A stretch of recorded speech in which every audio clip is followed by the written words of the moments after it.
ভয়ঙ্কর পরিস্থিতিতে মেঘ নিরস্ত হয়ে গেছে। আবিরের কর্মকাণ্ডে মেঘের সব শক্তি বিলীন হয়ে গেছে। মেঘের গালে আবিরের ৫ আঙুলের ছাপ স্পষ্ট প্রতীয়মান হচ্ছে।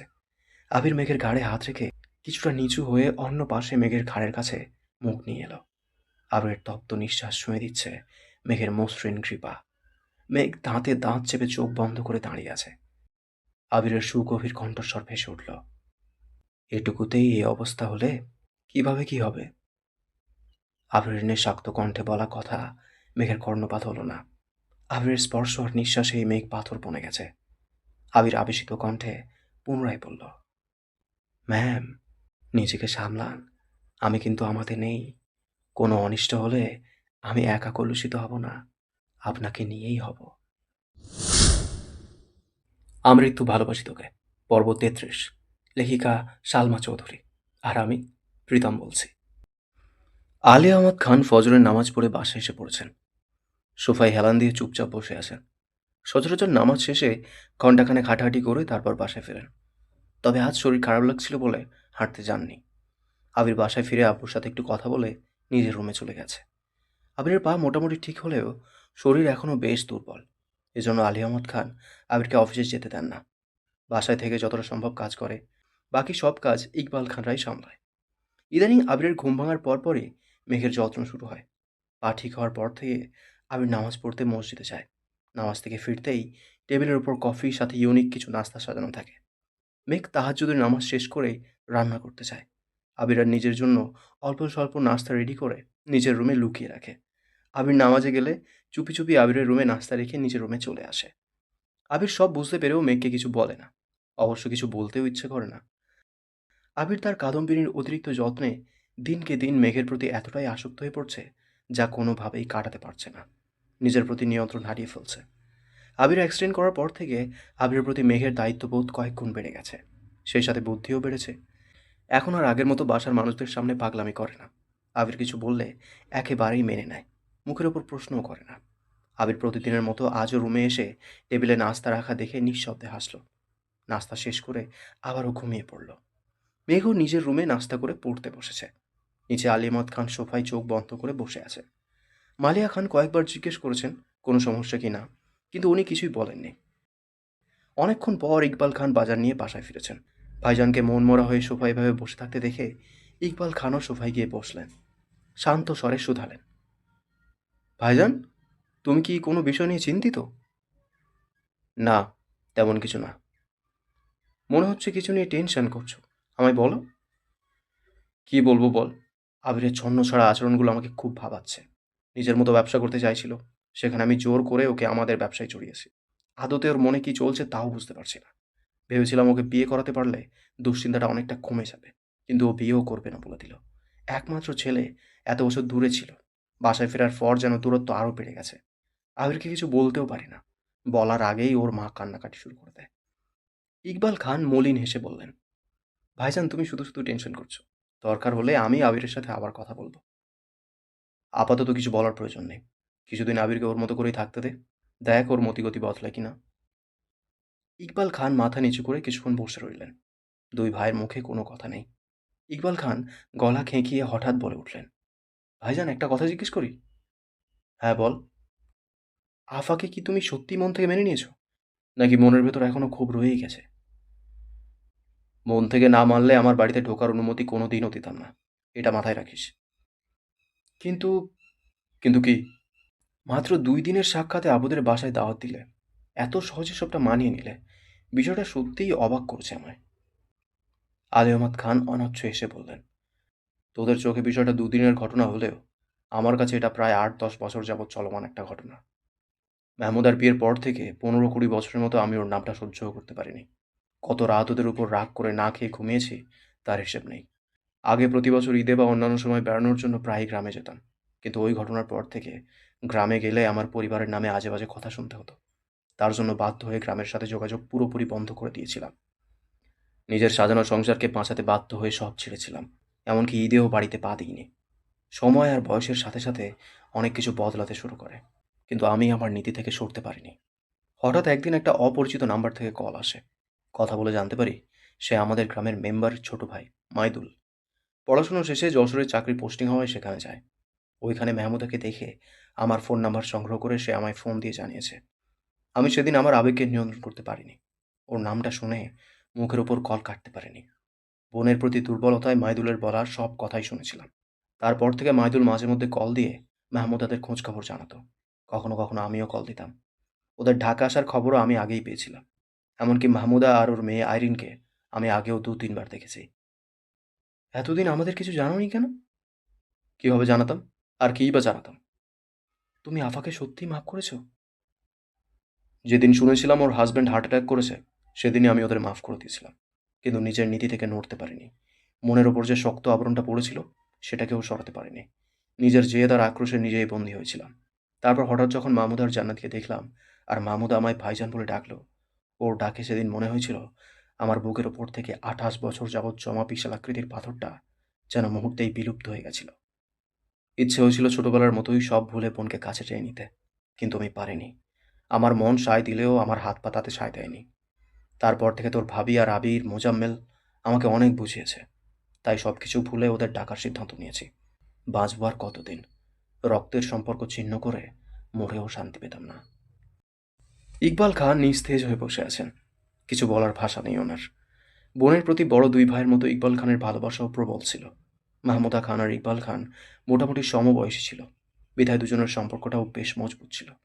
মাহমুদা খানের ছায়ায় বড় হওয়া ইকবাল খান হঠাৎ বোনকে হারিয়ে এলোমেলো হয়ে উঠেছিলেন। তার পরপর মাকে হারিয়েছিলেন। সব মিলিয়ে ইকবাল খানের জীবনটা বলতে গেলে অনেকটাই ছন্নছাড়া ছিল। এরপর থেকে বড় দুই ভাইয়ের শাসনেই বড় হয়েছেন। ভাইদের কথা মতো ব্যবসার কাজে রাজশাহী থাকতে শুরু করেন। আর সেখানে থাকা বাসার মালিকের মেয়ের সাথে সুসম্পর্ক গড়ে ওঠে, যার পরিণতি হয়েছিল কোনো দিন রাজশাহী বিভাগে পা রাখতে না পারা। সংসারের মায়াজালে আটকে গিয়ে রাজশাহীর রমণীকে ভুলতে পারলেও বোনের প্রতি দুর্বলতা কাটাতে পারেননি। ডুকরে কেঁদেছেন বহু রাত। সকালের খাবার খেয়ে তিন ভাই অফিসে চলে গেছেন। মোজাম্মেল খান আবিরকে অফিসে যেতে বলেছিলেন, কিন্তু আবির আজ ইচ্ছে করেই অফিসে যায়নি। আবির রুমে না থাকলে মেঘ আবিরের সব জিনিসপত্র ঘাঁটাঘাঁটি করতে পারে। সেই ভেবেই আবির কোথাও যায়নি। প্রায় 11:30 নাগাদ মেঘ আবিরের রুমে আসছে। আবির রংসহ প্রয়োজনীয় সব সরঞ্জাম আগেই আনিয়ে রেখেছিল। মেঘ মিষ্টি কণ্ঠে শুধালো, এখন আর্ট করব? তোর যখন ইচ্ছে করতে পারিস, আমার কোনো সমস্যা নেই। আমার পছন্দের ডিজাইন এঁকে দেবো? অবশ্যই। মেঘ নেট থেকে দেখে কয়েকটা সুন্দর ডিজাইন আগেই বের করে রেখেছিল। সেগুলোর একটাই এখন করতেছে। মেঘের পরনে সুতির কাপড়ের থ্রি-পিস, গলার ওড়নাটা দু প্যাঁচ দিয়ে সামনের দিকে রেখেছে। ঘন কালো লম্বা চুলগুলো আজ আগে থেকেই সামলে এসেছে। চুলগুলো পেঁচিয়ে কাঁকড়া দিয়ে আটকে নিয়েছে। মেঘের ঘাড় উন্মুক্ত। ছোট ছোট চুলগুলো ঘাড়ে পড়ে আছে। আবির ল্যাপটপে কাজ করছে আর মাঝে মাঝে মেঘের দিকে তাকাচ্ছে। মেঘ সরাসরি না দেখলেও আবিরের নজর সে ঠিকই বুঝতে পারছে। অস্বস্তিতে বুকের ভেতর ধুকপুক ধুকপুক শুরু হয়ে গেছে। নাকের ডগায়, কপালে, থুতনির ওপরে ঘাম জমে একাকার অবস্থা হয়ে গেছে। হঠাৎ আবিরের ফোনে কল বেজে উঠল। আবির যথারীতি ফোন কানে নিয়ে বেরিয়ে গেছে।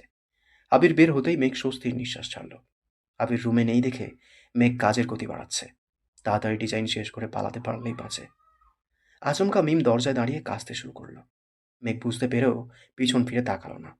মিম রুমে না ঢুকে দরজায় দাঁড়িয়ে কেসেই যাচ্ছে। মুহূর্তেই মেঘের চোয়াল শক্ত হয়ে গেছে। মিমের দিকে অগ্নি দৃষ্টিতে তাকিয়ে হুঙ্কার দিল, আজকে আমায় জানলে তোর খবরই আছে। মেঘের ধমক খেয়ে মিমের ঠোঁট ভেঙে আসছে। মিম ব্যাঘ্র কণ্ঠে বলল, সরি আপু, আমি তোমাকে জ্বালাতে আসিনি, শুধু দেখতে আসছিলাম কোন ডিজাইনটা করতেছ। মেঘ শীতল কণ্ঠে বলল, ভেতরে এসে দেখে যা কোনটা করছি। সঙ্গে সঙ্গে মিমের মুখে হাসি ফুটল। ছুটে গেল রুমের ভিতর। মিমের উত্তেজনা দেখে মেঘ গম্ভীর কণ্ঠে বলল, দেখিস রুমের কোনো জিনিস নষ্ট করিস না যেন। মিম সম্পূর্ণ রুমে চোখ বুলিয়ে আমোদে কণ্ঠে বলল, ওমা, এখন থেকেই ভাইয়ের রুমের দায়িত্ব নিয়ে নিয়েছো? মেঘ মুচকি হেসে বলল, আমি দায়িত্ব নিব না তো কে নেবে? মিম হেসে বলল, আমিও সেটাই বলি, মণিমুক্তা তো আর দায়িত্ব নিতে পারবে না। মেঘ কপাল কুঁচকে ভারী কণ্ঠে শুধালো, মণিমুক্তাকে? মিম হাসতে হাসতে বিছানার পাশে বসে পড়েছে। মিমের হাসি দেখে মেঘের চোখ আরো শুরু হয়ে গেছে। কপালে কয়েক স্তর ভাঁজ ফেলে তাকিয়ে আছে। মিম ঠোঁটে হাসি রেখে বলল, ধরো তোমার মেঘ চেঁচিয়ে উঠে বলল, মিম! মিম দৌড়ে রুম থেকে বেরিয়ে গেছে। মেঘ রাগে কিছুক্ষণ দরজার দিকে তাকিয়ে থেকে পুনরায় কাজে মনোযোগ দিল। কিছুক্ষণ পর মিম আবার আসছে। বিছানার পাশে দাঁড়িয়ে মোলায়েম কণ্ঠে ডাকল, আপু। আবার কি হয়েছে? তোমাকে দেখতে আসছি। কেন? আমার কি রূপ বের হয়েছে? তোমার এই রূপের আগুনে ভাইয়া এমনিতেই পাগল হয়ে গেছে। এর চেয়ে বেশি রূপ যদি বের হয় তাহলে ভাইয়া আর সহ্য করতে পারবে না। মিম, তোর মুখটা বন্ধ রাখবি? উনি যদি এসব কথা শুনতে পায়, তোকে আর আমাকে দুটোকেই আত্মহত্যা করে ফেলবে। তোমার উনি নিচে বসে বসে প্রেম করতেছে, এখন আসবে না। কার সাথে প্রেম করে? হবে তোমার চেয়েও সুন্দরী কেউ। মেঘ রাগে গজগজ করতে করতে বলল, তুই যাবি এখান থেকে? মিম বিড়বিড় করতে করতে রুম থেকে বেরিয়ে গেছে। মৃদু বাতাসে মেঘের সামনের দিকের ছোট চুলগুলো এলোমেলো হয়ে গেছে, চোখ মুখে ঝাপটে পড়ছে। মেঘের দু হাতে রং ভরে আছে, তাই ঠিক করতে পারছে না। মিমের সাথে কথা বলতে বলতে মেঘ হাতের কবজি দিয়ে চুলগুলো ঠিক করার চেষ্টা করেছে, কিন্তু পারছে না। বাধ্য হয়ে পুনরায় ডাকলো, মিম। ততক্ষণে মিম বেরিয়ে গেছে। ব্যালকনিতে আবিরকে আসতে দেখে মিম দ্রুত পাশ কাটিয়ে রুমে চলে গেছে। মেঘ উচ্চ স্বরে মিমকে ডাকছে। মেঘ যে দেয়াল ডিজাইন করছে সেটা থেকে দরজার সম্পূর্ণ বিপরীতে অবস্থিত। রুমে হঠাৎ কারো অস্তিত্ব বুঝতে পেরে মেঘ বলিষ্ঠ কণ্ঠে বলল, এতক্ষণ ধরে ডাকছি, আসছিলি না কেন? আমার চুলগুলো ঠিক করে দিয়ে যা। আবির বিছানার উপর ফোন রেখে মেঘের কাছে এগিয়ে গেল। মেঘের কাছাকাছি এসে স্বাভাবিক কণ্ঠে বলল, এদিকে ঘোর। আবিরের কণ্ঠ শুনে মেঘ চমকে উঠে পেছনে ঘুরল। মেঘ পেছনে ঘুরতেই আবিরের ঘনিষ্ঠতা অনুভব করল। আবির ঠিক মেঘের সম্মুখে দাঁড়ানো, মাঝখানে কেবল কয়েক ইঞ্চির গ্যাপ। আবিরের গা থেকে আসা তীব্র গন্ধে মেঘের মাতাল হওয়ার অবস্থা। শ্বাসরুদ্ধকর পরিস্থিতি সামলাতে মেঘ ঢোক গিলে উষ্ণ কণ্ঠে বলল, সরি, আমি ভেবেছিলাম মিম আসছে। আবির নিঃশব্দ দৃষ্টিতে তাকিয়ে প্রশ্ন করল, কেন? আমি ঠিক করে দিতে পারি না। মেঘের হৃদস্পন্দন কয়েক গুণ বেড়ে গেছে, বুকের ভেতর তোলপাড় শুরু হয়ে গেছে, মস্তিষ্কের নিউরনে অনুরণন হচ্ছে, শ্বাস নালীতে তুফান, গলা শুকিয়ে কাঠ, উত্তর দেওয়ার মতো অবস্থা নেই। জানলা দিয়ে আসা আনম্র পবনে মেঘের ছোট বড় চুলগুলো তুলল বাতাসে। দু একটা চুল চোখে লাগতেই মেঘ চোখ বন্ধ করে ফেলল। চোখ বন্ধ রেখেই মেঘ চুল সরানোর জন্য রঙে রাঙানো হাত তুলল। আবির সহসা মেঘের হাতের কবজিতে ধরে থামিয়ে দিল। আবিরের স্পর্শে মেঘ আবারও চমকে ওঠে। মেঘ হতভম্ব হয়ে তাকালো। কয়েক মুহূর্ত নিগূঢ় দৃষ্টিতে ট্যাপ ট্যাপ করে তাকিয়ে রইল। মেঘের এক হাত আবিরের হাতে বন্দি। বাতাসের হাত থেকে চোখকে বাঁচাতে মেঘ এবার অন্য হাত তুলতে নিল। মেঘের আগে আবির নিজের অন্য হাত দিয়ে মেঘের কপালে দু আঙুল ছুঁয়ে কপাল থেকে চুল সরিয়ে কানে গুঁজে দিতে লাগলো। আবিরের অনমনীয় হাতের স্পর্শে মেঘের ভেতরটা ছটফট করছে। আবেশে মেঘের দু চোখ বন্ধ হয়ে গেছে। আবির খুব যত্ন সহকারে ২-৩ বারে চুল সরানোর চেষ্টা করল। মেঘ নিজেকে সামলে আচমকা চোখ মেলল। নিজের মনের বিরুদ্ধে সর্বোচ্চ শক্তি দিয়ে উচ্চস্বরে বলল, ছাড়ুন আমায়। আবির গম্ভীর কণ্ঠে বলল, ছাড়তেই যখন বলবি তবে এত আকৃষ্ট করিস কেন আমায়? আবিরের কথা শুনে মেঘ বিপুল চোখে তাকালো। আবিরের বিশ্রান্ত চাহনিতে মেঘের অনুভূতির আকাশ জুড়ে প্রজাপতিরা ডানা মেলে উঠতে শুরু করছে। মেঘের আদলে লেপ্টে আছে প্রমত্ততা, মনে অনুরাগের সুর বাজছে। মেঘের বয়ঃসন্ধির প্রথম প্রেম আবির্ভাই, সেই আবির্ভাইয়ের ঘনিষ্ঠতা উন্মাদ করে তুলছে মেঘকে। আবিরের বলিষ্ঠ ব্যক্তিত্ব বহুদিন আগেই মেঘের মনকে দুর্বল করেছিল। আবির ভাই নামক অসুখ বাসা বেঁধেছিল ছোট্ট মেঘের মনে, যে অসুখ সারানোর ঔষধ আজও আবিষ্কৃত হয়নি। আবির নীরের দৃষ্টিতে মেঘকে দেখেই যাচ্ছে। মেঘও বৃহৎ আঁকিতে তাকিয়ে আছে আবিরের চোখের দিকে। কারো মুখে কোনো শব্দ নেই। মেঘ ঘোরের মধ্যে থেকেই অকস্মাৎ পেছনে চলে যাচ্ছে। ২ থেকে ৩ কদম পেছোতেই আবিরের হাতে থাকা মেঘের হাতটা টান পড়ে। অমনি আবিরের মনোযোগে বিঘ্ন ঘটে। দেয়াল ভর্তি ভেজা রং। মেঘ বেখেয়ালিভাবে পেছাচ্ছে দেখে আবির মেঘের হাতের কবজি ধরে টান দিতেই মেঘের ছোট্ট দেহ আবিরের পেট আর বুকের মাঝে মাঝে অবস্থানে ধাক্কা লাগে। আচমকা আক্রমণে মেঘের গা কেঁপে উঠল। মেঘের দৃষ্টি আবিরের বুকের দিকে। আবির দীর্ঘ নিঃশ্বাস ছেড়ে তপ্ত স্বরে বলল, কারো প্রণয়ের পরিণীতা হতে চাইলে তার অনুষঙ্গের নিগূঢ়তা সহ্য করার প্রবলতা থাকতে হবে। অনাড়ম্বরে কাঙ্ক্ষিত অভিলাষ অপূর্ণ থেকে যাবে। মেঘ কোনোভাবেই ধাতস্থ হতে পারছে না। হতবিহ্বলতায় মেঘের মুখ ফ্যাকাশ হয়ে গেছে। মেঘের মনে একটা প্রশ্ন আচমকা আঘাত হানল। ওই দিন রাতে কি আবির ভাই সজাগ ছিল? তবে কি আমার সব কথা শুনে ফেলেছেন? লজ্জায় মেঘের চিবুক নেমে গেছে। আহত দৃষ্টিতে তাকিয়ে আছে আবিরের হাতে বন্দি নিজের হাতটার দিকে। নিজেকে বাঁচানোর আর কোনো উপায় নেই। দিশেহারা হয়ে আবিরের কাছ থেকে কিছুটা পিছিয়ে আসলো। আচমকা আবির মেঘের হাত ছেড়ে তড়িৎ বেগে মেঘের কোমল অনঋজু কোমর আঁকড়ে ধরল। অমনি মেঘের মেরুদণ্ড সোজা হয়ে গেছে। আবির একটানে মেঘকে নিজের সঙ্গে মিশিয়ে ফেলল। মেঘ প্রখর নেত্রে তাকালো আবিরের দিকে। চোখ দুটো রসগোল্লার মতো বড় হয়ে গেছে। নিঃশ্বাস গলায় আটকে গেছে। আবিরের সম্মোহনী দৃষ্টিতে মেঘের মন তুষারের ন্যায় জমে গেছে। প্রত্যাশিত ব্যক্তির অপ্রত্যাশিত স্পর্শ ভেঙে চুরে দিচ্ছে মেঘের পিঞ্জরে আবদ্ধ হৃৎপিণ্ডকে। দীর্ঘ সময় পর মেঘ সর্বশক্তি দিয়ে নিজের ভেতরের আবদ্ধ নিঃশ্বাসটা ছাড়ল। মেঘের ধারালো চাউনের নিকট আবির আজ বারংবার ধৃত হচ্ছে, তবুও মেঘের স্নিগ্ধ ধৃষ্টতা থেকে নজর সরাতে ব্যর্থ হচ্ছে। মেঘের শরীর মাত্রাতিরিক্ত ঘামতে শুরু করেছে। মুহূর্তেই সুতি জামা ভিজে গায়ের সঙ্গে লেপটে গেছে। মেঘের শরীরের তীব্র কম্পনে আবিরের হাতও কাঁপছে। ঘামের কারণে জামার উপর দিয়ে আবিরের হাতের ৫ আঙুল ভিজে গেছে। মেঘ স্তব্ধ হয়ে দাঁড়িয়ে আছে। আবির গভীর দৃষ্টিতে মেঘকে দেখছে আর ঠোঁট চেপে হাসছে। মেঘ ভুলে গেছে হাত ভর্তি রঙের কথা। মুখের ঘাম মুছতে হাত তুলতেই আবির অন্য হাত দিয়ে মেঘের হাত স্পর্শ করল। মেঘের হাতে লেগে থাকা ঘন রঙে আবিরের হাত ভরে গেছে। মেঘের দৃষ্টি সেদিকে পড়তেই তাড়াতাড়ি হাত সরাতে চাইল। ততক্ষণে আবিরের ৫ আঙুলে মেঘের আঙুলগুলো বন্দী হয়ে গেছে। মেঘ সুদীর্ঘ সময় নিয়ে শ্বাস ছেড়ে আর্তনাদ করে বলতে নিল, আমাকে ছাড়। আবির মেঘের এক হাত ছেড়ে এক আঙুলে মেঘের ঠোঁট স্পর্শ করেছে। মেঘ সহসা নিশ্চুপ হয়ে গেছে। আবিরের আঙুলের রং মেঘের ঠোঁটে লেগে গেছে। মৃদু বাতাসে মেঘের চুলগুলো হালকাভাবে উঠছে। ভেতরের কম্পনে মেঘের সেদিকে খেয়াল নেই। আবির আলতোভাবে মেঘের চুলগুলো সরিয়ে দিচ্ছে। রঙের কারণে চুলগুলো একে একে রঙে আটকে গেছে। চুল সরাতে সরাতে আবিরের দৃষ্টি মেঘের গালে আটকাল। বাহির থেকে আসা আলোতে মেঘের গালটা অতিরিক্ত আদুরে দেখাচ্ছে। আবির নিজের মন আর হাত কোনোটাকেই নিয়ন্ত্রণ করতে পারছে না। না চাইতেই রঙে রঙিন হাতে মেঘের গাল ছুঁয়ে দিল। কয়েক মুহূর্ত গালে হাত রেখে ধীরে ধীরে হাত নামিয়ে গলার একপাশে ঘাড়ে হাত ছোঁয়ালো। ভয়ঙ্কর পরিস্থিতিতে মেঘ নিরস্ত হয়ে গেছে। আবিরের কর্মকাণ্ডে মেঘের সব শক্তি বিলীন হয়ে গেছে। মেঘের গালে আবিরের ৫ আঙুলের ছাপ স্পষ্ট প্রতীয়মান হচ্ছে। আবির মেঘের ঘাড়ে হাত রেখে কিছুটা নিচু হয়ে অন্য পাশে মেঘের ঘাড়ের কাছে মুখ নিয়ে এলো। আবিরের তপ্ত নিঃশ্বাস ছুঁয়ে দিচ্ছে মেঘের মসৃণ কৃপা। মেঘ দাঁতে দাঁত চেপে চোখ বন্ধ করে দাঁড়িয়ে আছে। আবিরের সুগভীর কণ্ঠস্বর ভেসে উঠল, এটুকুতেই এই অবস্থা হলে কিভাবে কি হবে? আবিরের নেশাক্ত কণ্ঠে বলা কথা মেঘের কর্ণপাত হলো না। আবিরের স্পর্শ আর নিঃশ্বাসেই মেঘ পাথর বনে গেছে। আবির আবেশিত কণ্ঠে পুনরায় বলল, ম্যাম, নিজেকে সামলান। আমি কিন্তু আমাতে নেই। কোনো অনিষ্ট হলে আমি একা কলুষিত হব না, আপনাকে নিয়েই হব। আবিরের কথা মেঘের কানে ঢুকছে কিনা কে জানে। মেঘ বরফের ন্যায় শক্ত হয়ে দাঁড়িয়ে আছে। আবির মেঘকে ছেড়ে কিছুটা দূরে সরে দাঁড়িয়েছে।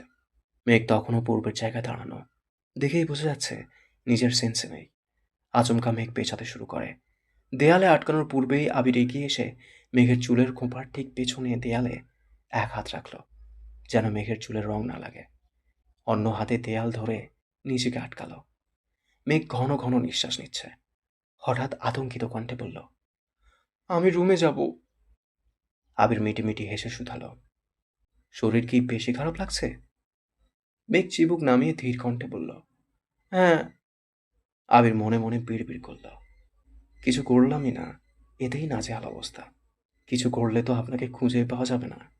এই আবার আপনি আবিরের প্রণয়িনী হতে চান? মেঘ শীতল কণ্ঠে বলল, সরুন, আমি চলে যাব, রং পরে করে দিব। আবির মৃদু স্বরে বলল, আপনার ইচ্ছে। আচমকা ব্যালকানি থেকে তানভীর ডাকল, ভাইয়া আসবো? মেঘ তানভীরের কণ্ঠ শুনে থতমত খেয়ে উঠল। গুটিসুটি মেরে দাঁড়িয়ে আছে, চোখে মুখে আতঙ্কের ছাপ। মেঘ উদ্বিগ্ন কণ্ঠে বলল, ভাইয়া আসছে, সরুন প্লিজ। আবির ভ্রু কুঁচকে শক্ত কণ্ঠে বলল, তোর ভাইকে কি আমি ভয় পাই নাকি? আবির তানভীরকে উদ্দেশ্য করে উচ্চস্বরে বলল, না, ব্যস্ত আছি। তুমি যেগুলো আনতে বলেছিলে সেগুলো নিয়ে আসছি। তোর কাছে রাখ, পরে দেখে নিয়ে আসবো। আমি আবার বেরিয়ে যাব, ফিরতে রাত হবে। তোমার রুমে রেখে যাই? আবির বিরক্তি ভরা কণ্ঠে বলল, উফ, রেখে যা।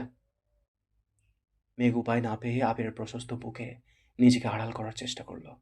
ভয়ে চোখ বন্ধ করে রেখেছে। তানভীর বিছানায় কিছু কাগজ আর ২-৩টা বক্স রাখতে রাখতে বলল, তোমার। বলতেই মেঘকে দেখে অল্প বিস্তর চুপ করে গেল। কপাল গুটিয়ে আবিরের দিকে তাকিয়ে তড়িঘড়ি করে কানে হাত দিয়ে বিড়বিড় করে সরি বলল। আবির চোখে ইশারা করতেই তৎক্ষণাৎ নিজের মাথায় চাপড় মারতে মারতে বেরিয়ে যাচ্ছে। যেতে যেতে দরজাটাও চাপিয়ে রেখে গেছে। তানভীর নিজের কপাল চাপড়ে ব্যালকানিতে হাঁটছে আর বলছে, ছি তানভীর ছি, তুই এত নির্লজ্জ কেন? তানভীর বিড়বিড় করতে করতে নিজের রুম পর্যন্ত যেতেই ফোনে কল বেজে উঠল। তানভীরের বেস্ট ফ্রেন্ড সোহাগ কল দিচ্ছে। তানভীর কল রিসিভ করতেই ওপাশ থেকে সোহাগ একদমে কত কি বলতে থাকলো। তানভীর প্রখর তপ্ত স্বরে বলল, আমাকে এসব বলে কোনো লাভ নেই, আমি এখন আসতে পারবো না, এমপির সাথে একটা প্রোগ্রামে যেতে হবে। প্লিজ দোস্ত একটু আয়। আরে ভাই আমার সময় নাই। শোন তানভীর, আমাকে যতই ব্যস্ত দেখার সমস্যা নেই, কিন্তু তোর গার্লফ্রেন্ডের জন্য অন্তত আয়। একদম ইমোশনাল ব্ল্যাকমেল করবি না। তোর আর আমার মাঝখানে ওকে কেন টানতেছিস? কারণ আমার কথা তুই গুরুত্ব দিচ্ছিস না। প্লিজ তানভীর, জাস্ট 5 মিনিট লাগবে, আয় তুই। তানভীর ভারী কণ্ঠে শুধালো, পড়না কি এখনো ভার্সিটিতে? আমি তোর কাছে সকাল থেকে চিল্লাচিল্লি করছি, তুই আমাকে পাত্তা দিচ্ছিস না। বর্ণার নাম শুনতেই কণ্ঠস্বর পাল্টে গেছে। দাঁড়া, এখন থেকে তোকে ওর কসম দিয়ে সব কাজ করাবো। তানভীর রাগান্বিত কণ্ঠে বলল, আর যাই করিস কোনোদিন ওর নাম নিয়ে কসম কাটতে বলবি না। পরিবারের বাইরে ও আমার একমাত্র দুর্বলতা, তাছাড়া কসম কাটা ঠিক না। আচ্ছা ঠিক আছে, কাটাবো না কসম। এখন বল, আসবি? বন্যা যদি সত্যিই ভার্সিটিতে থাকে তাহলে আসবো। আরে আছে আছে, প্রয়োজনে আটকে রাখবো। তাও তুই আয়, আমার কাজটা কিন্তু করে দিতে হবে। ভুলেও বন্যাকে কিছু বলতে যাস না, আমি আসতেছি। তানভীর দ্রুত বেরিয়ে গেছে। এদিকে মেঘ আবিরের আড়ালে চুপটি করে দাঁড়িয়ে আছে। তানভীর চলে গেছে অনেকক্ষণ আগে। মেঘ আতঙ্কে এখনও চোখ খুলতে পারছে না। আবির ঠোঁটের কোণে হাসি রেখে অপলক দৃষ্টিতে মেঘকে দেখছে। তীর তীর করে কাঁপছে মেঘের ওষ্ঠদ্বয়। লজ্জার ভয়ে নাকের ডগা আর গাল পাকা টমেটোর মতো লাল হয়ে গেছে। নিস্তব্ধতা বুঝতে পেরে মেঘ ধীরে ধীরে চোখ মেলল। সরাসরি চোখ পড়ল আবিরের চোখের দিকে। আবিরের নেশাক্ত দৃষ্টি দেখে মেঘ লজ্জায় মাথা নিচু করে ঘাড় কাত করে তানভীরকে দেখার চেষ্টা করলো। তানভীরকে রুমের কোথাও দেখতে না পেয়ে উদ্বিগ্ন কণ্ঠে শুধালো, ভাইয়া কোথায়? চলে গেছে। কেন? সেটা আমি কিভাবে বলবো? তোর ভাইকে জিজ্ঞেস কর গিয়ে। হঠাৎ দেয়ালের দিকে আবিরের নজর পড়ে। যে হাতটা দিয়ে নিজেকে আটকে ছিল, সেই হাতে যে রং ছিল, আবিরের সেটা খেয়ালই ছিল না। মেঘের চুল বাঁচাতে গিয়ে উল্টো দেয়াল নষ্ট করে ফেলছে। আবিরের সাথে সাথে মেঘও চোখ ঘুরিয়ে তাকালো। দেয়ালে আবিরের হাত দেখে আর্তনাদ করে উঠল, এটা আপনি কি করলেন? আমি ইচ্ছে করে করছি নাকি? তোর চুল বাঁচাতেই তো করেছি। মেঘ একটু দূরে সরে দেয়ালটাকে দেখে পুনরায় গম্ভীর কণ্ঠে বলল, আমি এখানটা এখন কিভাবে ডিজাইন করব? আবির মেঘের হাতের কবজিতে শক্ত করে ধরে টেনে নিয়ে রঙের বক্সে চুবিয়ে সঙ্গে সঙ্গে দেয়ালে চাপ দিল। যেখানে আবির হাতটা রেখেছিল ঠিক সেখানে। মেঘ আটকানোর খুব চেষ্টা করেছে, কিন্তু আবিরের শক্তির সামনে মেঘ অতি নগণ্য একটা মানুষ। আবিরের হাতের রং অনেকটা শক্ত হয়ে যাওয়ায় ঠিকমতো বোঝা যাচ্ছিল না, কিন্তু মেঘের হাতের ছাপ স্পষ্ট বোঝা যাচ্ছে। ভালোভাবে খেয়াল করলে মেঘের ছোট্ট হাতকে ঘিরে আবিরের বড় হাতের অভ্রকর ছাপটা ঠিকই চোখে পড়ে। মেঘ ক্ষুব্ধ হয়ে বলল, আপনি এমন করলেন কেন? কি ডিজাইন করবি ভেবে পাচ্ছিস না? তাহলে কি করব? মেঘ শক্ত কণ্ঠে বলল, আমি কিন্তু সম্পূর্ণ দেয়ালটাই নষ্ট করে ফেলবো। আবির মুচকি হেসে বলল, একদিনের জন্য রুম তোকে দিয়ে দিয়েছি, সাজাবি নাকি নষ্ট করবি পুরোটাই তোর ওপর, আমি কিছুই বলবো না। মেঘ শীতল কণ্ঠে বলে উঠল, মাঝখানে হাতের ছাপটার কারণে কি পচা লাগছে, আপনি এমনটা না করলেও পারতেন। আবির স্বাভাবিক কণ্ঠে বলল, তুই তোর কাজ শেষ কর, পরে দেখিস কত সুন্দর লাগে। মেঘ মুখ ভোঁতা করে ঠোঁট ভেঙে কাঁদো কাঁদো মুখ করে আবির দিকে তাকিয়ে আছে। আবির মুচকি হেসে দু আঙুলে মেঘের রাগে ফুলে ওঠা নাকটা আলতোভাবে চেপে মোলায়েম কণ্ঠে বলল, দেয়াল জুড়ে এত সুন্দর পেন্টিং থাকবে আর তাতে ডিজাইনারের হাতের ছাপ থাকবে না? তা কি করে হয়? ছাপটার নিচে তোর নামটাও লিখে দিস। বাসার মানুষ দেখলে কি ভাববে? বাসার মানুষ যখন জিজ্ঞেস করবে এই ডিজাইন কে করেছে, তখন আমি কি বলবো? শ্যাওড়াপাড়ার পেত্নিটা ডিজাইন করে দিয়ে গেছে, নাকি আমার কাল্পনিক বউটা এসে করেছে? মেঘ ফোঁস করে শ্বাস ছেড়ে রাগী স্বরে বলল, কথায় কথায় বউ বউ করবেন না, আমি কিন্তু বড় আব্বুকে বলে দিব। কি বলবি? বলবো আপনি সারাদিন বউ বউ করেন, অথচ বিয়ের কথা বললে ভাব নেন, আপনাকে ডাক্তার দেখাতে হবে। আবির নিঃশব্দে হেসে শুধালো, তুই কি আমায় ইনডাইরেক্টলি পাগল বললি? মুখের উপর কিভাবে বলবো? কি? আবির এক পা করে এগোচ্ছে। মেঘ পেছাতে পেছাতে চেঁচিয়ে উঠল, এমন করলে আমি কিন্তু চিৎকার করব। কর চিৎকার, কাকে ডাকবি ডাক, দেখি তোকে কে বাঁচায়। মেঘ ভেজা কণ্ঠে ডেকে উঠল, আম্মু বাঁচাও। আবির মেঘের মুখ চেপে ধরে ঠাট্টার স্বরে বলল, ছি মেঘ, যেভাবে মামনিকে ডাকছিস মামনি ভাববে আমি তোকে ছি। মেঘ বিস্ময়কর দৃষ্টিতে আবিরের দিকে তাকিয়ে আছে। আবির মেঘের মুখ ছেড়ে কিছুটা গম্ভীর কণ্ঠে বলল, সরি, তোকে আর ডিস্টার্ব করবো না, তুই তোর কাজ শেষ কর। আবির টাওয়েল নিয়ে ওয়াশরুমে চলে গেছে। মেঘ আহাম্মকের মতো কিছুক্ষণ দাঁড়িয়ে রইল। আবির ভাই যে রাগ করেছে এটা ওনার কথাতেই বোঝা গেছে। মেঘ কি করবে তাই ভাবছে। আচমকা ড্রেসিং টেবিলের আয়নার দিকে নজর পড়তেই মেঘ সব ভুলে যায়। গালে আবিরের হাতের স্পর্শ, গলায় আর ঘাড়েও আঙুলের দাগ, নাক আর কপাল জুড়েও রং লেগে আছে। মেঘ লজ্জায় আড়ষ্ট হয়ে যাচ্ছে। কিছুক্ষণ আগে ঘটে যাওয়া ঘটনাগুলো ভাবছে আর বারবার লজ্জায় ললিত হয়ে যাচ্ছে। মেঘ নিজের গালে হাত রেখে আবিরের স্পর্শ অনুভব করার চেষ্টা করছে। অমনি বুকের ভেতর কম্পন শুরু হয়ে গেছে। আচমকা মিম দরজায় দাঁড়াতে মেঘ তাড়াহুড়ো করে দেয়ালের দিকে ঘুরে মাথায় ওড়না দিল, যাতে রঙের দাগ মিম কোনোভাবেই না দেখে। মিম দৌড়ে এসে উত্তেজিত কণ্ঠে শুধালো, আপু, তুমি আমায় দেখে কি লুকাইছো? দেখি, এইদিকে ঘুরো তো। মেঘ দেয়ালে রং করতে করতে তপ্ত স্বরে বলল, ডিস্টার্ব করিস না, রুমে যা। তুমি কি লুকাচ্ছ বলো, তাহলেই চলে যাব। মেঘ হুঙ্কার দিয়ে উঠল, আবির ভাই কিন্তু ওয়াশরুমে আছে, ডাকবো? মেঘ উদ্বিগ্ন কণ্ঠে বলল, ভাইয়ের রুমে আগে বলবে না? আমি গেলাম, পরে এসে দেখব তুমি কি লুকাইছ। মেঘ কিছুক্ষণ ভেবে পুনরায় কাজ শুরু করল। আবির ওয়াশরুম থেকে বেরিয়ে ভেজা শরীরে টি শার্ট গায়ে দিয়ে ফোন নিয়ে চুপচাপ রুম থেকে বেরিয়ে গেছে। মেঘের দিকে একবারের জন্য তাকিয়ে দেখেনি। মেঘ অসহায় মুখ করে আবিরের যাওয়ার দিকে খানিকক্ষণ চেয়ে রইল। চোখে মুখে বিষণ্ণতা ভর করেছে। তবুও সব কিছু এক পাশে রেখে কাজে মনোযোগ দিল। আবির নিচে নামতেই মিম ছুটে গেল মেঘকে দেখতে। মিম রুমে ঢুকেই তীক্ষ্ণ দৃষ্টিতে তাকিয়ে বলল, তখন কি লুকাইছিলা? মেঘ স্বাভাবিকভাবে ঘুরে মিমের গালের রঙের দু আঙুল ছুঁয়ে বলল, তোর কাছ থেকে আমি কি লুকাবো বল? আপু, তোমার গালে এত রং কেন? খেয়াল ছিল না, হুট করে গালে হাত দিয়ে ফেলছিলাম। দুটো দেয়াল ভালোভাবে পর্যবেক্ষণ করে মিম বলল, আপু, দুটো ডিজাইনই অনেক সুন্দর হয়েছে, ভাইয়ের রুমটা অন্যরকম সুন্দর লাগছে। মেঘ মৃদু স্বরে বলল, সত্যি সুন্দর হয়েছে? 100% সত্যি। ওনার কি পছন্দ হবে? কিছুই তো বললেন না। আমি বলছি ভাইয়ার পছন্দ হবেই হবে। তাছাড়া তুমি যা এঁকে দিবা ভাইয়া সেটারই প্রশংসা করবে, দেখো। সেটা যদি ব্যাঙের ছাতা হয় তবুও বলবে অনেক সুন্দর হয়েছে। মিম বিছানার উপর বসে পা ঝুলাচ্ছে আর মেঘের সাথে গল্প করছে। মেঘ আবিরের কথা মতো নিজের হাতের ছাপটার নিচে নিজের নাম লিখেছে। তাছাড়া এক সাইডে সাজ্জাদুল খান আবির নাম লিখে ডিজাইন করে দিয়েছে। মিমকে কিছু জিনিস দিয়ে আগেই পাঠিয়ে দিয়েছে। বাকিগুলো নিয়ে মেঘ পেছন পেছন আসছে। এতক্ষণের মধ্যে আবির একবারও উপরে যায়নি। মিম নিচে আসতেই আবির প্রশ্ন করল, তোর বোনের কাজ শেষ হয়েছে? হ্যাঁ, অনেকক্ষণ আগেই শেষ হয়ে গেছে। আবির কোনো কথা না বলেই নিজের রুমে চলে গেছে। দুটা দেয়ালের ডিজাইনের কারণে রুমটাকে চেনাই যাচ্ছে না। আবিরের রুমটা খান বাড়ির সবগুলো রুমের থেকে বড়। একসময় এই রুমে আলী আহমদ খান আর মালিয়া খান থাকতেন। ওনাদের জন্যই মূলত বানানো হয়েছিল। পরবর্তীতে বিভিন্ন সমস্যার কারণে আলী আহমদ খানরা নিচে চলে আসেন আর রুমটা আবিরের দখলে চলে গেছে। রুমটার ঠিক মাঝামাঝিতে দরজাটা অবস্থিত। ভেতরে এক পাশে আবিরের ব্যবহার্য সব প্রয়োজনীয় সামগ্রী আর অন্য পাশে সব অপ্রয়োজনীয় জিনিসপত্র। ছোটবেলার সাইকেল থেকে শুরু করে লাগেজ, ক্রিকেট, ফুটবল খেলার যাবতীয় জিনিসপত্র, পুরনো একটা ওয়ার্ড্রপ, আরও অনেক কিছু। ওই দিকের সব জিনিসপত্র বড় কাপড় দিয়ে ঢাকা। আলিয়া খান বলেছিলেন পুরনো জিনিসপত্র স্টোর রুমে রেখে দিতে, কিন্তু আবির সেগুলো সরাতে রাজি হয়নি।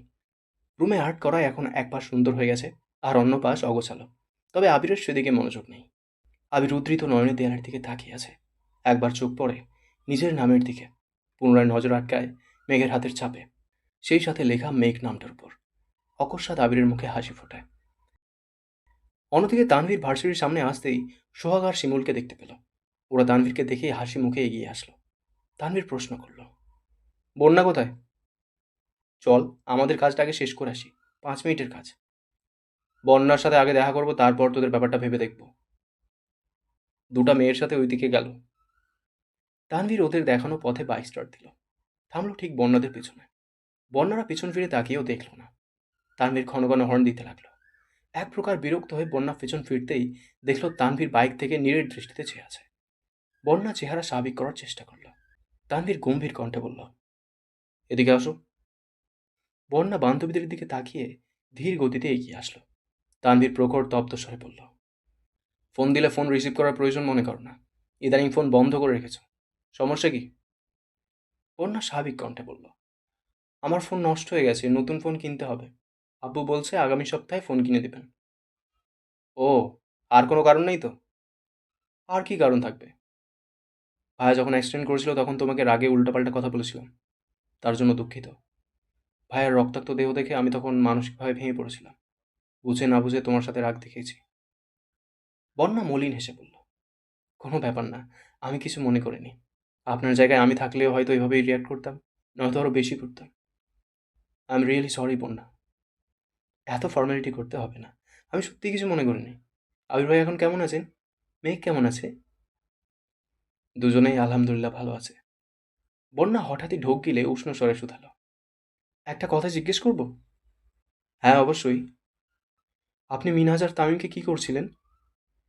কেন, কোনো সমস্যা? না না, ওরা অনেকদিন ভার্সিটিতে আসেনি, এখন আসলেও অনেক চুপচাপ হয়ে গেছে, তাই বলছিলাম।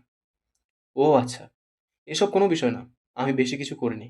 আমার জায়গা ভাইয়া থাকলে ওদের আর কোনোদিন দেখতেও পারতাম না।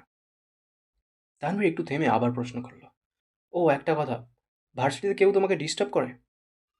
বন্যা মনে মনে আওড়ালো, ডিস্টার্ব করলেও তো আপনাকে বলবো না। স্বাভাবিক কণ্ঠে বলল, না। যদি মনে করো আমাকে না বললে আমি কিছু জানতে পারবো না, তাহলে এটা তোমার ভুল ধারণা। বরং তুমি নিজে থেকে জানালে তোমারই লাভ। বন্যা কপাল গুটিয়ে ধীর কণ্ঠে বলল, এখন আসি। যেতে বলছি তোমায়? আমার তাড়া আছে। কেন, কেউ অপেক্ষা করছে? মানে, কিছু না। ভার্সিটিতে পরশুদিন প্রোগ্রাম আছে, কষ্ট করে মেঘকে জানিয়ে দিন। ঠিক আছে, এখন চলো। কোথায়? তোমায় কিছু খাওয়াই? আমি আজ কিছু খাবো না, অন্য কোনো দিন আমি আপনাদের খাওয়াবো। তানভীর ভারী কণ্ঠে বলল, সেসব পরে দেখা যাবে, এখন বাইকে বসো। এক গ্লাস আখের জুস হলেও খেতে হবে, না হয় আমি ধরে নিব তুমি আমার উপর রাগ করে আছো। আমি সত্যিই রেগে নেই, বিশ্বাস করুন। মানলাম অ্যান্ড বিশ্বাসও করলাম, এখন চলো।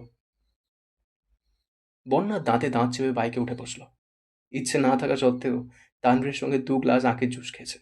শুধুমাত্র মেঘেরই ভাই বলে বাধ্য হয়ে বন্যা তানভীরের সাথে কথা বলে, না হয় কোনো দিনও বলতো না। মিনহাজার তামিমকে বন্যা দু একবার জিজ্ঞেস করেছিল কি হয়েছিল বলতে, কিন্তু ওরাও কিছু বলে না, বারবার কথা এড়িয়ে যায়। তার জন্য বন্যাও তেমন জোর করে না। তবে ভালো কিছু যে ঘটেনি, বন্যা 100% নিশ্চিত। আবিরের অসুস্থতার পর মেঘ মিনহাজদের কথা ভুলেও ভাবেনি। বন্যা কিছু বললেও তেমন পাত্তা দেয় না। এমনি রেগুলার ভার্সিটিও আসে না। বাড়ির কেউ কিছু বললে শরীর খারাপ, মন খারাপ বলে নানান বাহানা দেয়। আর বাকি সব তানভীর সামলায়। না বোনকে কিছু বলতে পারে, আর না বাসায়। মেঘের চোখে তানভীর সেরা ভাই হলেও বন্যার চোখে তানভীর একজন রাজনীতিবিদ, দাপটি, ভিলেন টাইপের ছেলে। এত বছর যাবৎ মেঘকে শাসন করা দেখে বন্যা তানভীরকে ভয় পেত। মিনহাজদের ঘটনার পর থেকে বন্যা আরও বেশি আতঙ্কে থাকে, দূরত্ব মেনটেন করে চলে। তানভীর বন্যাকে রিকশায় উঠিয়ে দিয়ে সোহাগদের কাছে আসছে। সোহাগ ঠাট্টা স্বরে বলল, আগে আসতেই চাইছিলি না, আর এখন? তানভীর মুচকি হেসে বলল, কয়দিন পর মেয়েটাকে দেখলাম। আহা, কত আবেগ! কোথায় যাই বলছিলি, চল। বিকেল থেকে মেঘ আর মিম শপিংয়ে যায় বলে পাগলামি করছে। তানভীরকে যেতে বলা হয়েছিল, কিন্তু তানভীর প্রোগ্রামে ব্যস্ত বলে যেতে পারবে না। মেঘ আর মিম একা যেতে পাগলামি শুরু করেছে। ওদের হাউকাউ শুনে আবির নিচে আসছে। আবিরকে দেখেই দুই বোন চুপ করে গেছে। সদ্য ঘুম থেকে উঠে আসায় আবিরের চোখগুলো লাল টকটকে হয়ে আছে। আবির অস্ফুট কণ্ঠে শুধালো, কি হয়েছে তোদের? মেঘ মিম কেউ কোনো কথা বলল না। আকলিমা খান বললেন, ওরা শপিংয়ে যেতে যাচ্ছে। যেতে যাচ্ছে যাক, সমস্যা কি? একা যেতে যাচ্ছে। আবির কপাল কুঁচকে তাকিয়ে বলল, একা যেতে হবে কেন? তোমরা না গেলে আমি ওদের নিয়ে যাচ্ছি। মেঘ আর মিম দুজনেই একসঙ্গে চেঁচিয়ে উঠল, না! রাগে আবিরের চোখ মুখ লাল হয়ে গেছে। কপাল কুঁচকে গম্ভীর কণ্ঠে শুধালো, সমস্যা কি তোদের? মেঘ মাথা নিচু করে উত্তর দিল, কোনো সমস্যা নাই। সমস্যা না থাকলে কাকিয়াদের নিয়ে শপিংয়ে যা, বেশি তেড়ামি করবি না, ঠিক আছে? মেঘ এক দৃষ্টিতে আবিরের দিকে তাকিয়ে উপর নিচ মাথা নাড়ল। অনুমতি ছাড়া একা শপিংয়ে যাওয়া অসম্ভব বিষয়, এটা তাদের অজানা নয়। তবুও চেষ্টা করে দেখছিল যদি অনুমতি পেয়ে যায়। আবির আগের ভাবমূর্তি বজায় রেখে দাঁড়িয়ে আছে। মেঘ আর মিম তাড়াহুড়ো করে নিজেদের রুমে চলে গেছে। হালিমা খান আর আকলিমা খানের সঙ্গে মিম আর মেঘ শপিংয়ে গেছে। মেঘ আর মিম সুযোগ বুঝে আবিরের জন্য 2-3টা সাদা টি শার্ট আর দুজনের জন্য 3টা পাঞ্জাবি কিনে নিয়ে আসছে। মেঘরা বাসায় ফিরতেই তানভীর ভার্সিটির প্রোগ্রামের কথা বলেছে। আবিরও সেখানেই উপস্থিত ছিল। মেঘ নিজের হাতের শপিং ব্যাগগুলো লুকিয়ে নিজের রুমে নিয়ে গেছে। আবির বিষয়টা খেয়াল করেও কিছু বলেনি। আবির রাতে ঘুমানোর জন্য রুমে ঢুকে দরজা চাপাতেই রীতিমতো আশ্চর্য হয়ে গেছে। আবিরের দরজার আড়ালে মেঘের হাতের ছাপটা আগের মতো বেরঙিন নেই। মেঘ সেখানে নীল রঙের ছাপ দিয়েছে, এমনকি অন্য হাতের ছাপও দিয়েছে। পাশাপাশি মেঘের দু হাতের ছাপ দেখে আবির মুচকি হেসে বলল, পাগলি একটা। প্রোগ্রামের দিন ঠিক সময় মতো মেঘ ভার্সিটিতে চলে আসছে। মেঘকে দেখে মিনহাজ আর তামিম এগিয়ে এসে শুধালো, কেমন আছিস? মেঘ অন্যদিকে মুখ করে বলল, আলহামদুলিল্লাহ। মেঘ ওদের পাশ কাটিয়ে চলে গেছে। বন্যা আর মেঘ দুজনেই আজ গাউন ড্রেসের সঙ্গে হিজাব পরে আসছে। মেঘ আর বন্যা কিছুটা সামনে এগোতেই লিফাত নামের ছেলেটার সাথে দেখা। লিফাতের হাতে সিগারেট। বন্যা আর মেঘকে দেখেই থতমত খেল। সিগারেট পেছনে ফেলে শান্ত স্বরে জিজ্ঞাসা করল, কেমন আছো তোমরা? বন্যা আর মেঘ দুজনেই কপাল কুঁচকে তাকিয়ে আছে। বন্যা ঠান্ডা কণ্ঠে বলল, আলহামদুলিল্লাহ ভালো। বন্যা মেঘের হাত ধরে বলল, চল এখান থেকে। মেঘ তখনও সরু নেত্রে লিফাতকে পরখ করছে। ছেলেটার মুখে রহস্যময় হাসি। লিফাত প্রশ্ন করল, কেউ কেমন আছে জিজ্ঞেস করলে প্রত্যুত্তরে তাকেও জিজ্ঞেস করতে হয়, এটাও কি জানো না? বন্যা শক্ত কণ্ঠে জবাব দিল, না, জানি না।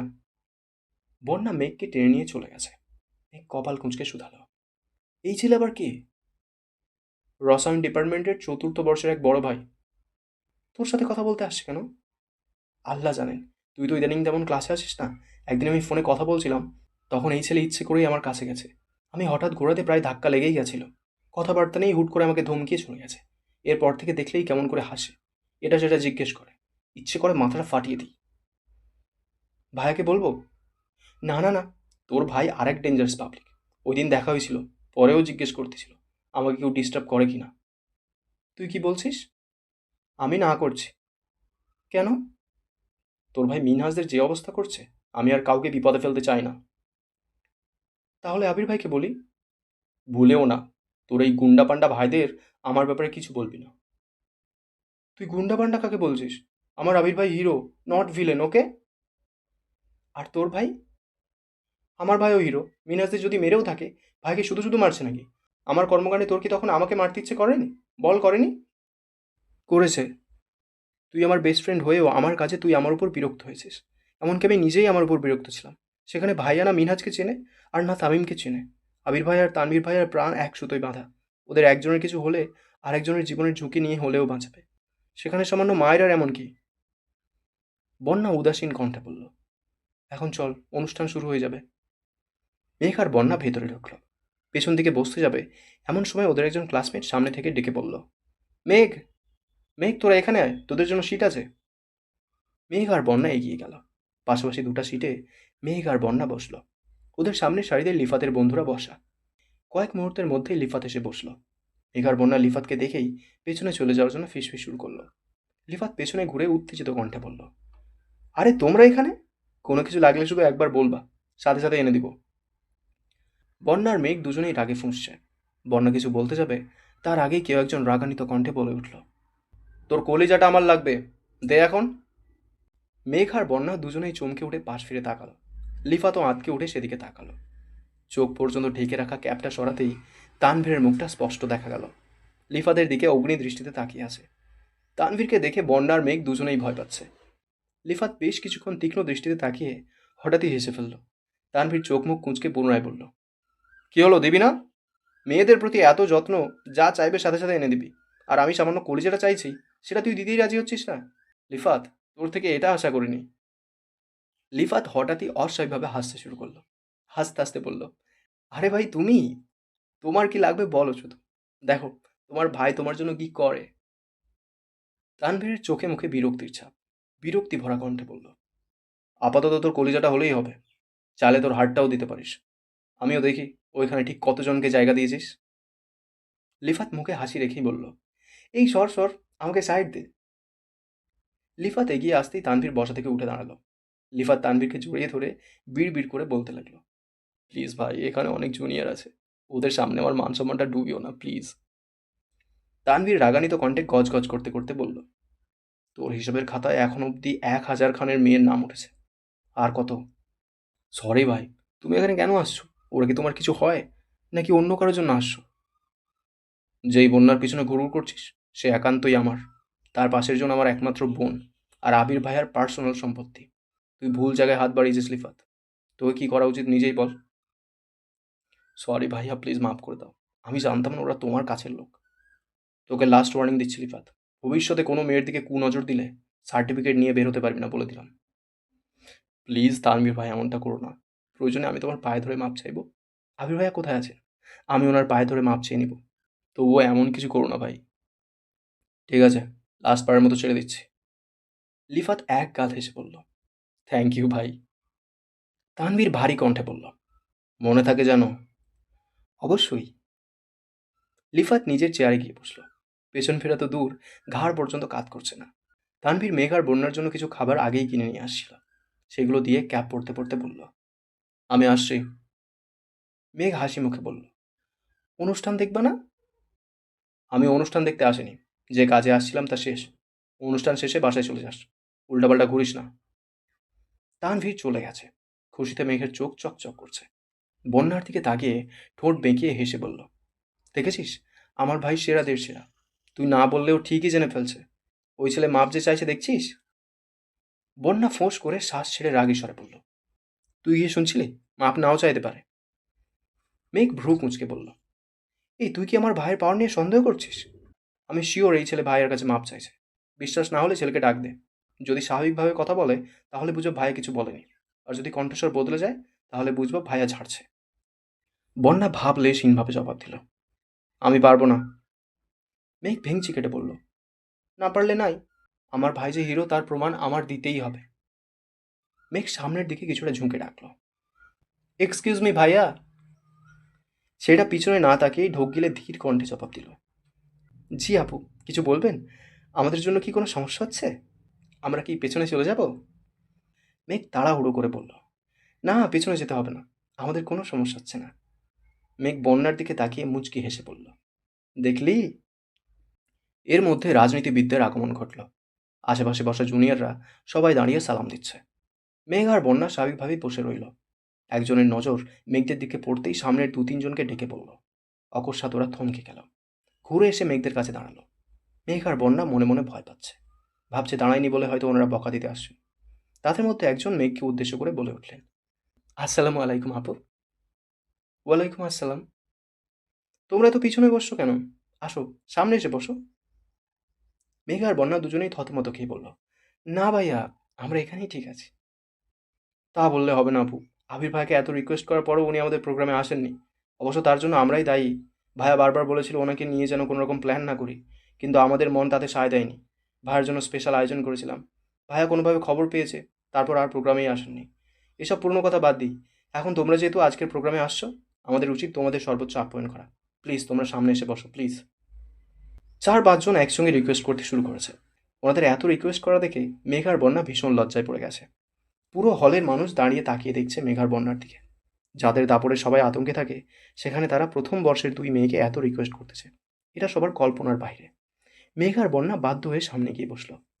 এত সামনে বসে প্রোগ্রাম দেখতে মেঘার বন্যা দুজনেরই অস্বস্তি লাগছে। উঠে যেতেও পারছে না। একটু নড়লেই দু একজন এগিয়ে এসে জিজ্ঞেস করে, আপু কোনো সমস্যা? কিছু লাগবে? তাই উঠে যেতেও পারছে না। প্রোগ্রামের বিরতিতে মেঘদের খাবার পর্যন্ত দিয়ে গেছে। তানভীর নিজেও অনেক খাবার কিনে দিয়ে গেছিল। মেঘ আর বন্যা শুধু মুখ চাওয়াচাওয়ি করছে, কিছুই খেতে পারছে না। মেঘ বাধ্য হয়ে আবিরকে কল দিল। আবির অফিসে কাজ করছিল। গতকাল থেকেই অফিসে আসছে। অফিসে আসলেও এখনও বাইক চালানোর অনুমতি পায়নি আবির। দুদিন যাবৎ আলী আহমদ খান নিজের সাথেই আবিরকে অফিসে নিয়ে যান। আবিরও বাধ্য ছেলের মতো আব্বুর সঙ্গেই যায়। মেঘ কল দিতেই আবির মুচকি হেসে কল রিসিভ করলো। মেঘ সালাম দিল। আবির সালামের উত্তর দিয়ে শুধালো, কি ব্যাপার, তাদের আপ্যায়নে অতিষ্ঠ হয়ে যাচ্ছিস? মেঘ উদ্বেগপূর্ণ কণ্ঠে জানতে চাইল, আপনি কিভাবে জানেন? তোর আশেপাশে কখন কি ঘটনা ঘটে সব আপডেটই আমার কাছে থাকে। ওনারা কল দিয়েছিল? আমায় না জানিয়ে তোকে কিছু বললে ওদের যে কী অবস্থা হবে, এটা তুই না জানলে ওরা খুব ভালো করে জানে। খাবার খাইছিস? না। খেয়ে নে, না হয় একটার পর একটা দিতেই থাকবে। ওদের অতিরিক্ত ভালোবাসায় অতিষ্ঠ হয়ে আমি যোগাযোগ কমিয়ে ফেলেছি। এতদিনে তোকে পেয়েছে, তোকে ঠিকঠাক আপ্যায়ন করতে না পারলে ওরা ঘুমিয়েও দুঃস্বপ্ন দেখবে, বুঝলি? মেঘ মৃদু হেসে বলল, আমাদের প্রোগ্রাম দেখতে ভালো লাগছে না। সামনে এনে বসাইছে, সব বিরক্ত লাগছে। কিছুক্ষণ দেখে বেশি খারাপ লাগলে আমার কথা বলে বেরিয়ে পড়িস। আচ্ছা, আপনি আসবেন? কেন? অনুষ্ঠান দেখতে নাকি ওদের কর্মকাণ্ড দেখতে? না না, এমনি। আসবেন কিনা জিজ্ঞেস করছি। আবির মন খারাপ করে বলল, জানিসই তো, আব্বু আমাকে বাইক নিয়ে বের হতে দেয় না। আব্বুর গাড়ি আমি নিব না, আসলে রিক্সা নিয়ে আসতে হবে। আসবো? মেঘ খানিক ভাবল। এমনিতেই আবিরের শরীর দুর্বল, এই অবস্থায় যদি আবার কোনো অ্যাক্সিডেন্ট ঘটে। সে ভয়ে মেঘ বলল, না আপনার আসতে হবে না। রাগ করছিস? আমি রিক্সা নিয়ে আসি, সমস্যা নেই। সত্যি রাগ করিনি, আপনি পুরোপুরি সুস্থ হলে অনেক ঘুরতে পারবো। এখন নয় বরাবর লক্ষ্মী ছেলে হয়েই থাকুন। আবির নিঃশব্দে হেসে বলল, সাবধানে থাকিস, আর কোনো সমস্যা হলে জানাইস। মেঘ ঠাট্টার স্বরে বলল, জানাবো না। কেন? কারণ আমি জানি আমার কোনো সমস্যা হওয়ার আগেই কেউ বা কারা কোনো না কোনোভাবে আমাকে প্রোটেক্ট করবে। এত confident? Yes sir. Okay ma'am, পাকনামি রেখে এখন খেয়ে নেন। আচ্ছা, আপনি খেয়েছেন? আব্বু আমাকে খাওয়ার উপরেই রেখেছেন, ঘন্টায় ঘন্টায় খাবার পাঠাচ্ছেন। এখন মনে হচ্ছে অফিসে না এসে বাসায় থাকলেই ভালো হতো। ঠিক আছে খান, রাখি তাহলে। ওকে। মেঘ আবার ডাকলো, আবির ভাই। হুম? কিছু না, রাখছি। মেঘ কল কেটে স্বস্তির নিঃশ্বাস ছাড়ল। বন্যা কপাল কুঁচকে তাকিয়ে আছে। মেঘ ভ্রু নাচিয়ে শুধালো, এখন কি আমার ভাই আর আবির ভাইয়ের ক্ষমতা সম্পর্কে আইডিয়া হয়েছে? বন্যা অস্থির হয়ে বলল, সেসব হয়েছে, কিন্তু তুই আগে এটা বল, তুই আর আবির ভাই কি রিলেশনে আছিস? হ্যাঁ। সত্যি? উনি কি তোকে প্রপোজ করে ফেলেছেন? প্রপোজ করেননি, তবে আমি মনে মনে একসেপ্ট করে নিয়েছি। কেন বলতো? তোদের এত সুন্দর কথোপকথন শুনে আমার নিজেরই শান্তি লাগছে। মেঘ মুচকি হাসলো, সাথে বন্যাও। কেমন লাগলো অবশ্যই কমেন্ট করে জানিও। তোমাদের একটা কমেন্ট আমাকে প্রচুর মোটিভেট করে। পরবর্তী পর্বগুলো খুব শীঘ্রই চলে আসবে এই চ্যানেলেই। ততক্ষণ সুস্থ থেকো, ভালো থেকো। Thank you. দেখা হচ্ছে তাড়াতাড়ি।